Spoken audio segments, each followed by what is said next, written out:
Lockdown के शुरू होने के बाद प्रधानमंत्री तीसरी बार देश को संबोधन करने के लिए आए और हमेशा की तरह जो वो शब्दजाल फैलाते हैं, नया नारा फेंकते हैं, कुछ कैमोफ्लेजिंग करते हैं और कुछ झूठ भी बोलते हैं। कल के भाषण में ये सब कुछ शामिल था।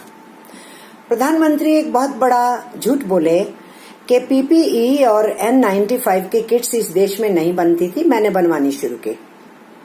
प्रधानमंत्री इस डॉक्यूमेंटेड ट्रुथ को नकार नहीं सकते कि 31 जनवरी से पहले और 8 फरवरी के बाद हिंदुस्तान इन सेफ्टी इक्विपमेंट्स को एक्सपोर्ट कर रहा था और 24 मार्च तक एक एक्सपोर्ट जारी थी और फिर सरकार के ही एक सर्कुलर के द्वारा, एक ऑर्डर के द्वारा उसको बाहर भेजना बंद किया गया। इसलिए ऐसा झूठ नहीं बोलना चाहिए जो डॉक्यूमेंट्स प्रूव करेंगे कि प्रधानमंत्री सच नहीं बोल रहे हैं। फिर प्रधानमंत्री ने एक जो नया नारा फेंका, इस बार वो फेंका आत्मनिर्भर भारत बनाएंगे। तो प्रधानमंत्री ये जानते नहीं है जो उनकी खुद की नीतियां रही हैं हिंदुस्तान के आत्मनिर्भरता को तोड़ने की। हमारे देश के पब्लिक सेक्टर को, गवर्नमेंट सेक्टर को कमजोर करने की पूरी कोशिश की गई 6 साल के अंदर। हमारे पब्लिक सेक्टर को और गवर्नमेंट सेक्टर को 100% विदेशी पूंजी के आगे फेंकने के फैसले लिए गए और विदेशी पूंजी को ज्यादा से ज्यादा रियायत देने के लिए हिंदुस्तान के श्रम कानूनों को कमजोर किया गया और उसके साथ साथ हमारे किसानों की जमीन को बड़ी आसानी से छीन लेने के लिए कई बार ऑर्डिनेंस लाए गए। तो कौन सी आत्मनिर्भरता की बात कर रहे हैं प्रधानमंत्री? मैं बताना चाहती हूँ मिस्टर प्राइम मिनिस्टर, हमारा देश आत्मनिर्भर है जिसकी आपने कमर तोड़ने की पूरी कोशिश की। वो आत्मनिर्भर भारत कौन सा है? हमारे देश के करोड़ों मजदूर जो सिर्फ पगार पे जिंदा हैं, जो स्वतः रोजगार हैं, जो दिहाड़ीदार हैं, जो अपने गांवों को छोड़ के दूर दराज काम करने के लिए जाते हैं, माइग्रेंट वर्कर्स हैं। हमारे छोटे किसान हैं, मंझले किसान हैं, हमारे खेत मजदूर हैं। गांवों के अंदर भी अपनी रोजी रोटी को स्वतः चलाने वाले लोग भी हैं। इनकी गिनती 110 करोड़ से लेके 120 करोड़ तक पड़ती है। ये आत्मनिर्भर लोग हैं जो अपनी रोजी रोटी चला रहे हैं। उनके ऊपर गाज गिरी ये जो अचानक लॉकडाउन बिना तैयारी के आपने किया, उनके लिए कल के भाषण में आपके पास एक भी लफ्ज नहीं था और आपका पूरा का पूरा ये जो सपना दिखाने का काम था और 20 लाख करोड़ के पैकेज की जो आपने बात की, फिर से आप इस देश की बिल्डर्स लॉबी, कॉरपोरेट घराने और दुनिया की वित्त पूंजी, उन सबकी सेवा में आप कैसे जुड़ेंगे? आप केवल उन्हीं चीजों का संज्ञान ले रहे थे। लोकल की बात कर रहे थे ना आप। आपके जो लोकल के उदाहरण थे, वो सप्लाई जो है, वो सप्लाई चेन इस देश के लोग दशकों से कर रहे हैं। लेकिन आप जिस सप्लाई चेन का चर्चा कर रहे थे, वो सप्लाई चेन है एक्सपोर्ट ओरिएंटेशन की और बड़े क्षेत्र की। आप उस सप्लाई चेन की चर्चा कर रहे हैं। उस सप्लाई चेन में हमारे गरीब जो सप्लाई चेन में शामिल होता है, आपका कहीं भी उसके लिए कोई दुख नहीं झलका है कल के भी आपके भाषण के अंदर। और इसलिए मैं ये कहना चाहती हूँ, आपने बोल दिया कि 4 महीने से पूरी दुनिया जो है इस महामारी से भिड़ रही है, लेकिन उस 4 महीने की लड़ाई के अंदर भारत शामिल नहीं था क्योंकि आपने दिसंबर महीने से ये पूरी दुनिया में चल रहा है, आपने मार्च के महीने तक संज्ञान नहीं लिया। आपकी पार्लियामेंट चलती रही, आपने पार्लियामेंट को कॉन्फिडेंस में नहीं लिया। मैं ये बात पहले भी कह चुकी हूँ, मैं दोहरा रही हूँ, आपने सरकारों को, राज्य सरकारों को कॉन्फिडेंस में नहीं लिया। हमारे देश के मजदूरों को, किसानों को कॉन्फिडेंस में नहीं लिया, नागरिकों को कॉन्फिडेंस में नहीं लिया। और आपने अचानक पहली बार 19 मार्च में जो घोषणा भी की तो देश को नहीं बताया कि कितना बड़ा लॉकडाउन करने वाले हैं। इस देश के आवाम को तैयार नहीं किया गया कि किस तरीके की महामारी से लड़ा जाएगा। और अचानक आप थालियां और घंटियां बजवाते हैं, बाद में दिए और मोमबत्तियां जलवाते हैं। लेकिन जो हताश हो गया करोड़ों की गिनती में, जिसका 20 मार्च के बाद वेतन नहीं मिला, और वो ये सोच के कि आपने कहा है 18 दिन में महाभारत लड़ा गया था और जीत लिया गया था, 21 दिन के अंदर, 21 दिन के लॉकडाउन में कोरोना पे जीत हासिल को हो जाएगी, और वो ये सोच के कि प्रधानमंत्री ने कहा है 21 दिन में फारिग हो जाएंगे, वो अपने कष्ट को सहने के लिए तैयार रहा। अब तो 47 दिन हो चुके हैं। वो सड़कों के ऊपर कब से चल रहा है, वो मजदूर फंस रहा है जंगलों में, रेल पटरी पे चल रहा है, कट रहा है रेल पटरी पे, एक्सीडेंट्स में मर रहा है, भूख से मर रहा है, आत्महत्या से मर रहा है। हमारी वो माइग्रेंट वर्कर बहनें पैदल चल रही हैं प्रेगनेंसी की हालत में। एक ने तो परसों बच्चे को जना है सड़क के ऊपर। और इस तरीके से हम ये देख रहे हैं। उनकी क्या, जिनके लोग एक्सीडेंट्स में मर गए। आपने कहा कि गांवों की तरफ देखो, ये सब गांवों की तरफ ही तो जा रहे थे, जिनको पहुंचाने का इंतजाम आपने नहीं किया। और अभी भी जो लोग फंसे हुए हैं आपके पास, उनके लिए ब्लूप्रिंट नहीं है। विदेशों से आने वालों के लिए आपके पास ब्लूप्रिंट मौजूद है। और इसलिए आपने बीच में पूरा प्रयास किया कि मजदूरों को रोका जाए, जाने नहीं दिया जाए। आपकी सरकार ने रेलिंग चलाने से बीच बीच में रोक दिया। ये सब कुछ आपने किया और आप ये कह रहे हैं आत्मनिर्भर भारत बनाएंगे। और जो आत्मनिर्भर भारत है, खुद कमा के खुद खाता है, उसके लिए आपके इस पैकेज के अंदर कुछ भी शामिल नहीं है। उसकी आपने बात नहीं की, उसके कष्ट के साथ आपने आवाज नहीं उठाई। और आप बात क्या कर रहे थे चीफ मिनिस्टर्स के साथ? कंपैशन होना चाहिए, स्टेट्समैनशिप होनी चाहिए। ये कंपैशन है मिस्टर प्राइम मिनिस्टर कि आपने एक लफ्ज नहीं बोला कष्ट में रहने वाले लोगों के लिए, और आपने कह दिया कि तपस्या कीजिए और त्याग कीजिए। जो लोग नवाले के लिए तरस रहे हैं, कैश नहीं उनके हाथ में, उनके लिए आप त्याग और तपस्या की बात कर रहे हैं। एक और बहुत बड़ा झूठ आपने बोला कि सबको कैश मिल गया घरों में बैठ के, आपको चिंता नहीं हुई डिजिटल इंडिया में। झूठ बोल रहे हैं। जो कवर्ड हैं वो भी सारे कवर नहीं हुए कैश ट्रांसफर में। जो किसी स्कीम में कवर नहीं होते, हमारे गरीब गुरबा, उनको कुछ नहीं मिला। जिनके पास राशन कार्ड्स हैं उनको भी 100% कवरेज नहीं मिला। जिनके पास राशन कार्ड नहीं, वो भी उसी बदतर हालत में हैं, उनको राशन नहीं मिला। और अभी भी लंबी लंबी लाइनों में फिजिकल डिस्टेंसिंग की परवाह किए बिना मजदूर 6-6 घंटे खाने के इंतजार में खड़ा रहता है। आपने संज्ञान नहीं लिया। उन 2 बच्चों का भी संज्ञान नहीं लिया, जिनका पिता उनकी माँ को साइकिल के ऊपर वापिस अपने गांव लेकर के जा रहा था और वो बच गए हैं, माँ बाप मर गए हैं। इसलिए मिस्टर प्राइम मिनिस्टर, आपका दिल धड़कता है कॉरपोरेट घरानों के लिए, विदेशी पूंजीपतियों के लिए और इस देश की बड़ी बड़ी लॉबी के लिए। इसीलिए आपके पैकेज के अंदर उनके लिए कुछ नहीं था। आपने अपने पैकेज में 20 लाख करोड़ का सपना दिखाया।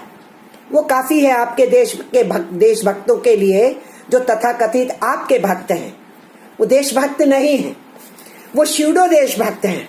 उनको डुगडुगी बजाने का आपने छिंछना दे दिया। और आपके जो गोदी मीडिया हैं, उनके लिए भी 2-3 दिन का काफी सामान मिल गया है आपके इस भाषण से। वो चलता रहेगा। पर मैं ये कहना चाहती हूँ, उस 20 लाख करोड़ में जब आपने ये सपना दिखाया मुंगेरी लाल का, तो कुछ सेंटेंसेस बोलने के बाद साथ में आपने ये भी बोला, आपने ये कहा कि इसके अंदर वो सब कुछ शामिल है। क्या शामिल है? जो वित्त मंत्री पहले 1,76,000 करोड़ का पैकेज देके गई थी। इसमें क्या शामिल है? जो रिजर्व बैंक ऑफ इंडिया के गवर्नर बीच में आए थे और आकर के कई घोषणाएं करके गए थे, वो भी शामिल है। जो वित्त मंत्री दोबारा आके बहुत से कंसेशंस कॉर्पोरेट घरानों को देके जा चुके हैं, वो भी, जिसके तहत और बहुत सी छूट देने का काम किया गया आरबीआई के द्वारा या वित्त मंत्री के द्वारा। ये सब कुछ अगर पैकेज मिला लिए जाते हैं, जो ऑलरेडी दिया जा चुका है, वो 11 लाख करोड़ है। उसके अलावा आरबीआई ने जो कुछ पिछले दिनों इशारा किया, 5 लाख करोड़ आरबीआई संज्ञान में ले चुकी है। वो बांटने का काम जो उनको करना है और किनके लिए करना है, सब हम जानते हैं। इसलिए बड़े बिजनेस के वास्ते आप सब कुछ करने को तैयार हैं और ये सब मिला करके हो जाता है 16 लाख करोड़ रुपया। 20 लाख करोड़ का जो आपने झुंझुना दिखाया है, उसमें से सिर्फ 4 लाख करोड़ है, जिसको हम कह सकते हैं जीडीपी का 2 या 2.5% बनता है। पर आपको तो पूरी दुनिया के अंदर अपनी पीठ चुकवाने का काम करना होता है। इसलिए आप बताना चाहते थे कि अगर अमेरिका 13% दे सकता है जीडीपी का, इंग्लैंड 12% दे सकता है जीडीपी का, कनाडा 10% दे सकता है जीडीपी का, तो हिंदुस्तान पीछे नहीं है जी, हम भी 10% दे रहे हैं जीडीपी का। जनाब, जीडीपी कहाँ है आपके? दुनिया बता रही है कि हिंदुस्तान 0 तक होने वाली है उसकी ग्रोथ। ये दुनिया बता रही है कि 40 करोड़ से नीचे ज्यादा गरीबी में धंस जाएंगे। ये तो अब सर्वविदित हो गया हिंदुस्तान के खुद के सर्वेस पे कि 27% अनएम्प्लॉयमेंट रेट हो गई। तो वो माइग्रेंट वर्कर, वो दिहाड़ीदार, उसके लिए इस बजट के अंदर कुछ नहीं है, कैमोफ्लेजिंग है। और मिस्टर प्राइम मिनिस्टर, मैं सीधे सीधे कहना चाहती हूँ, आपने रिफॉर्म्स का बात किया, आपने कहा मानव केंद्रित विकास होना चाहिए। तो आपके विकास के मॉडल में मानव तो केंद्र में है ही नहीं, यह हम 6 साल से देख ही रहे हैं। और उसके साथ साथ आपने बहुत बड़ी रिफॉर्म्स की चर्चा कर दी। आपके रिफॉर्म्स क्या हैं? आपके रिफॉर्म्स किसान को बाहर फेंक देंगे। आप एपीएमसी की बात करते हैं और एफसीआई को आप वाइंड अप कर देना चाहते हैं। और इसलिए बाजार बाजार और बाजार आपके जहन में है। आप छोटे किसान को, मंझले किसान को बचाने की बात नहीं करते, जो 85% किसानी करने वालों में से है। और आपके जो रिफॉर्म्स के मॉडल हैं वो हिंदुस्तान के मजदूरों के ऊपर और कुठाराघात करने के हैं। उसका पर्दाफाश लगातार हो रहा है। तो प्रधानमंत्री जी, आप जब मुख्यमंत्री थे, आपने गुजरात को तथाकथित मॉडल बनाया था कुछ चीजों का। वो मॉडल आप पूरे देश के ऊपर लागू कर रहे हैं, उसके ऊपर मैं बात करना चाहती हूँ। इसलिए ये आपको आज ये कहना चाह रही हूँ, आपका क्या मॉडल था? आपका मॉडल था किसानों की जमीन छीनो, आदिवासियों की जमीन छीनो, बड़े कॉरपोरेट घरानों को दो, अदानी और अंबानी को दी गई। जो 50 साल से वहां बसे हुए किसान थे, पंजाब से ले जा करके बसाए गए थे, पाकिस्तान के साथ लगने वाली सरहदों के जगह के ऊपर बसाए गए थे ताकि वो एक ढाल बन सके। आपने 50 बरस के बाद उनको कहा बोरिया बिस्तरा गोल करके यहाँ से चले जाइए, ये जमीन के मालिक आप नहीं है। आपने आदिवासियों और किसानों की जमीन छीन करके वल्लभ भाई पटेल के, सरदार वल्लभ भाई पटेल का बड़ा ऊंचा बुत खड़ा किया, जिसमें आपके कॉरपोरेट घरानों के मित्रों ने एक नया पैसा नहीं दिया। हमारी जनता के पैसे से बने हुए पब्लिक सेक्टर का उसमें 3000 करोड़ ले लिया गया। आपने उन आदिवासियों और किसानों को जमीन वापस नहीं की। और इसलिए हम जानते हैं कि आपका एजेंडा क्या है। आपने कुर्सी के ऊपर बैठते ही 3 बार ऑर्डिनेंस लाया लैंड एक्विजिशन एक्ट को बदलने का, जो अंग्रेजी राज के कानून को बदलने के लिए पार्लियामेंट में बहस चली। 2013 में कानून बना, बीजेपी भी उसके अंदर वोट करने में शामिल थे। आपने कुर्सी पे बैठते ही 2014 में उस कानून को तोड़ने की कोशिश की। तो आपका जो रिफॉर्म्स का एजेंडा है किसानों के बारे में, जमीन के बारे में, आपने लैंड की बात की, हम परिचित हैं उससे। आपने लिक्विडिटी की बात की, तो हम जानते हैं आपके राज के दौरान 36 घराने देश को छोड़ के भाग गए। उनमें से कुछ का पिछले दिनों के अंदर पैसा माफ किया गया।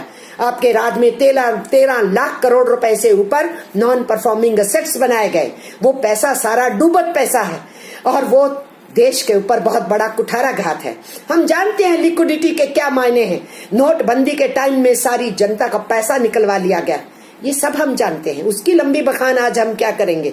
तीसरी बात आपने जो की लॉ की, तो रूल ऑफ लॉ को तो आप मानते नहीं। रूल ऑफ लॉ आपको और आपके लोगों को प्रोटेक्ट करने के लिए होना चाहिए। रूल ऑफ लॉ जो विरोधी हैं, जो आपके ऊपर उंगली उठाते हैं, आपकी पॉलिसी का क्रिटिसिज्म करते हैं, उनको बंद करने के लिए इस्तेमाल किया जाता है। और इसीलिए आपने इस जो मेडिकल इमरजेंसी थी उसको भी लॉ एंड ऑर्डर की प्रॉब्लम बना दिया।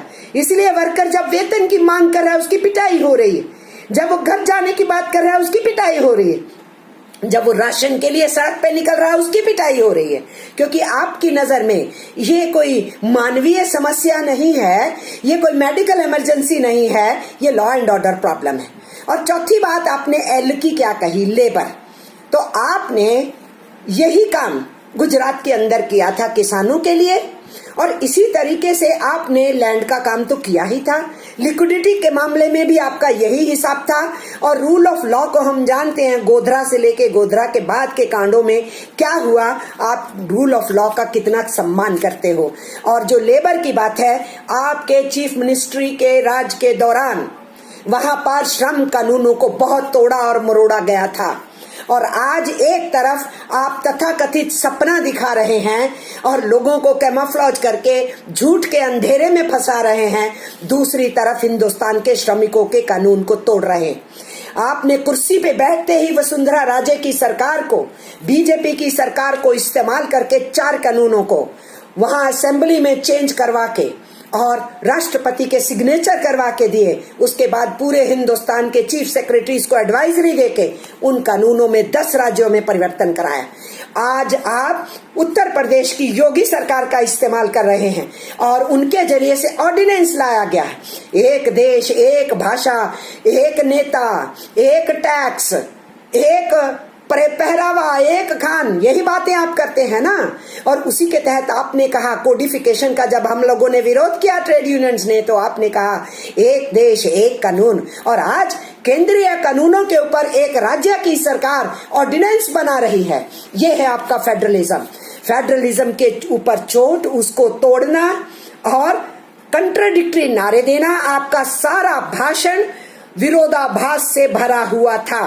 और आज उस ऑर्डिनेंस के जरिए से आप मध्य प्रदेश, यूपी और गुजरात की सरकारों के जरिए से हिंदुस्तान के मजदूरों के 134 वर्ष के संघर्षों से हासिल किए हुए उनके हकों के ऊपर कुठाराघात कर रहे हैं।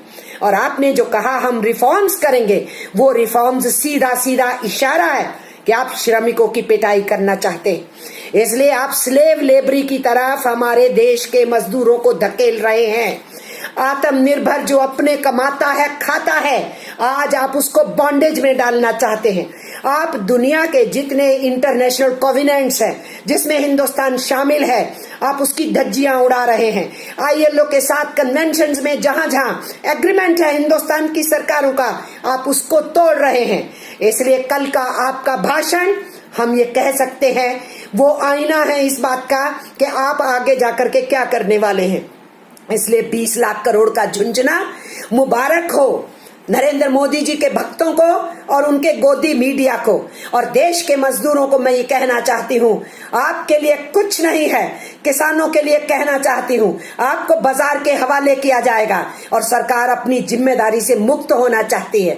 और इसलिए इस मौके के ऊपर मैं इतना ही कहते हुए कि गुजरात के मॉडल को आप पूरे हिंदुस्तान में जो थोपने का काम कर रहे हैं, वो गुजरात का मॉडल आपका फेल हो चुका है। अब हिंदुस्तान को फेल करने के लिए आप निकल पड़े हैं। अपनी असफलताओं को छुपाने के लिए नए नए नारों को फेंकने का काम, कैंपेन चलाने का काम आप करते रहे हैं। आप आगे भी करेंगे, हम ये समझते हैं। लेकिन मैं श्रमिक आंदोलनों की तरफ से कहना चाहती हूँ, हमने आपकी चुनौती स्वीकार की और हम लड़ेंगे। हम आराम से नहीं बैठे। हमने मई दिवस मनाया, उसके बाद अलग अलग ट्रेड यूनियंस ने अपने संघर्ष को आगे बढ़ाया। हमने जो चिट्ठियां आपको लिखी, आपने जवाब तक नहीं दिया। हमने श्रम मंत्रालय को लिखी, जवाब तक नहीं आया। और आप अपने श्रम मंत्रालय का इस्तेमाल कर रहे हैं। सारे राज्यों को आपने कहा कि जो 134 बरस पहले का हमारा जो कानून था 8 से 8 घंटे के काम का, आपने सबको संदेश दे दिया कि 8 घंटे को 12 घंटे कर दीजिए। तो आप दिल्ली में बैठे बैठे राज्य की सरकारों को निर्देश दे रहे हैं, दूसरी तरफ फेडरलिज्म तोड़ रहे हैं, तीसरी तरफ एक राज्य सरकार से केंद्र कानून पे हमला करवा रहे हैं, ऑर्डिनेंस करवा रहे हैं। और कभी चीफ मिनिस्टर्स को संज्ञान में नहीं लिया और अब सारी चीजें चीफ मिनिस्टर्स पे फेंक भी रहे हैं, लेकिन जो राज्यों की मांग है उसको पूरा भी नहीं कर रहे। आपने हिंदुस्तान को अराजकता में फेंका है। एक रात सपना आया, अचानक लॉकडाउन कर दिया गया और फिर सपने पे सपना जो आता रहा उसको आप लेकर के आगे बढ़ाते रहे। जवाब दीजिए ना। आप तो कह रहे थे 18 दिन में महाभारत जीती गई, 21 दिन में कोरोना को हरा लेंगे। लोगों को झांसा दिया आपने और आज बात करते हैं कोरोना तो अभी बहुत देर चलना है, इसलिए लॉकडाउन और रहना है और हमको रिफॉर्म्स करना है और हिंदुस्तान को बड़ा ताकतवर बनाना है। हिंदुस्तान हिंदुस्तान की कमर तो आप पहले ही तोड़ चुके हैं, नोटबंदी और जीएसटी के बाद, और उसके बाद बेरोजगारी की दर को बढ़ा के, और जिस ढंग से लॉकडाउन लागू किया, और फिर रोजमर्रा खाने और कमाने वालों को आज भी आपने उनको 3 महीने 4 महीने की जो हम मांग कर रहे थे कि सरकार पगार दे, आप उसके लिए तैयार नहीं है। इसलिए मिस्टर नरेंद्र मोदी, मजदूर यूनियनों ने आपकी चुनौती स्वीकार की है। आने वाले दिनों में हमारा संघर्ष बढ़ेगा, हम लड़ाई को तेज करेंगे।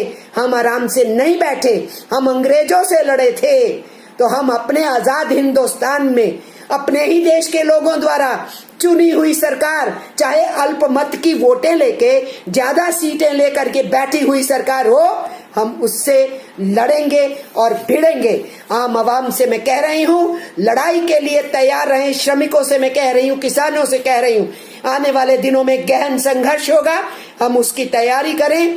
आप सबको नमस्कार और प्रणाम, सत श्री अकाल और आदाब कहते हुए मैं जय हिंद कहते हुए अपनी बात को खत्म करती हूँ। फाइनेंस मिनिस्टर क्या पैकेज लाती हैं, मैं फिर आपके बीच में आऊंगी। धन्यवाद।